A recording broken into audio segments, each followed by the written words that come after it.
Estamos organizando este almuerzo con el Departamento de Desarrollo Local, el departamento del cual yo dependo, para agradecer a los directivos del supermercado Luisito que nos ayudaron este año para poder cumplir con el servicio de almuerzo y atención a los niños. Es un proyecto social que beneficia a la familia entera porque los padres que trabajan pueden dejarles desde las 6 de la mañana hasta las 4 de la tarde a sus niños, para que ellos reciban 4 comidas diarias, que son desayuno, media mañana, almuerzo y merienda. En ese lapso también reciben formación no formal en educación ellos. Tienen educadoras que están capacitadas para brindar ese servicio a los niños.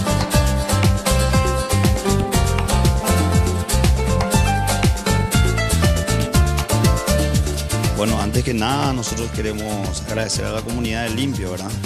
Y de parte de Luisito nosotros que invertimos en el local para aglomerar gente, y los redondeos van todo para la guardería Camuani, ¿verdad? Estamos muy contentos, ahora vinimos a ver todo lo que la gente dona, vinimos a hacer una revisión, ¿verdad? A visitar también este local que está muy lindo, y vemos que todas las donaciones que la gente hace llega acá, ¿verdad? Estamos muy contentos con eso.